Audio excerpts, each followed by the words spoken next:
美国冒险跨出了一步，中国借机跨出一步半了。无论放不放佩洛西登岛，中方都立于不败之地。到底是把佩洛西的专机打下来更划算，还是借着佩洛西窜台把事情闹大更划算呢？各位网友，大家好，欢迎来到评估，我是易评。今天我们要聊的话题是把事情闹大，中方借着佩洛西窜台的机会，赢下了全部筹码。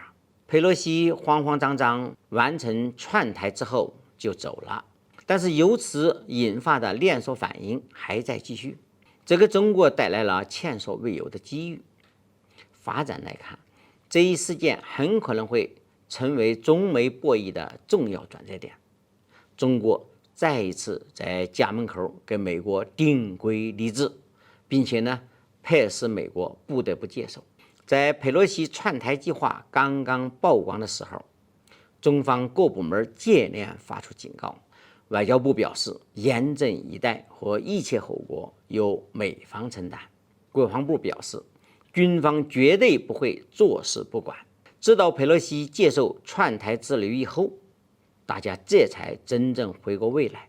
中方的警告没有一句是多余的，美方和岛内的分裂势力必须承担后果。解放军不但没有坐视不管，而且反应非常激烈和强势。一定有人不服气，觉得佩洛西在太岛落地，中方就输了。事实上，因为在这场闹剧中，中方占着理儿，无论放不放佩洛西上岛，中方都立于不败之地。考虑的无非是怎么做才能达到利益的最大化。如果能够通过外交手段迫使佩洛西放弃窜台计划，这预示着美方承认中国划定的红线，以后西方政客再也别想动窜台的念头了。假如美方一意孤行，解放军不妨把事情闹大，逼迫美军承担后果，接受中方定下的规制。由此看来，中方牢牢占据了道义的制高点。不管放不放佩洛西上岛，中方都立于不败之地。既然如此，到底是把佩洛西的专机打下来更划算，还是借着佩洛西窜台把事情闹大更划算呢？一方面，佩洛西毕竟是美国的众议院议长，是美国的3号人物。如果解放军真的把他打下来了，或是派战机跟着佩洛西的专机伴飞甚至飞越太岛，就会被美方看成是非常严重的军事挑战，让美国人脸上挂不住，明摆着是要逼着美军和解放军急眼。即便解放军打赢了，自己也会受伤，不划算，也完全没有必要。另一方面，放佩洛西进来，借机把事情闹大，对我方来说有非常多的好处，至少让美方跨出一步来，我可借机跨出一步半。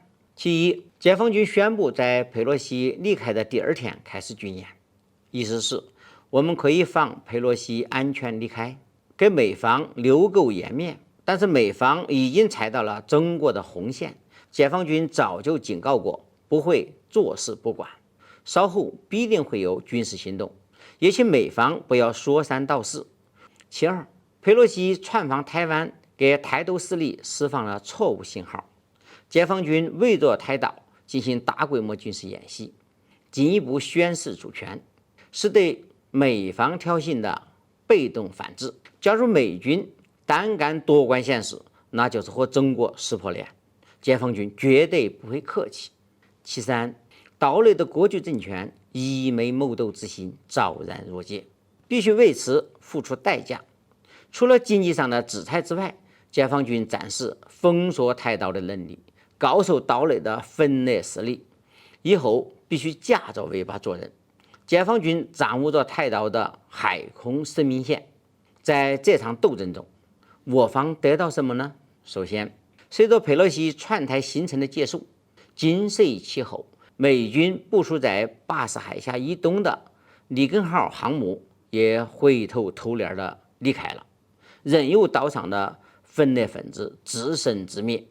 美方仍伺机行动，向世界承认，在这里中国输了噻。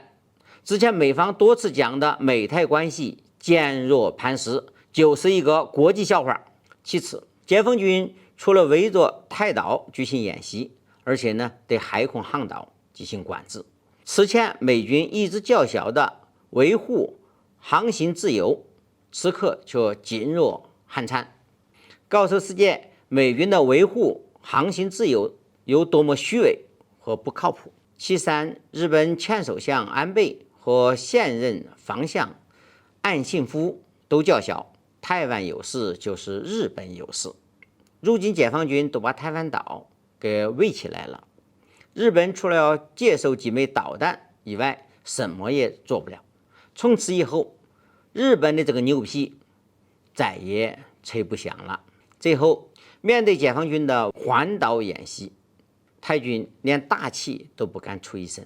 看来，在绝对的势力面前，他们很清楚自己有多菜。没有所谓的台海中线，台湾的领海和领空都是中国的，解放军随时可以进出。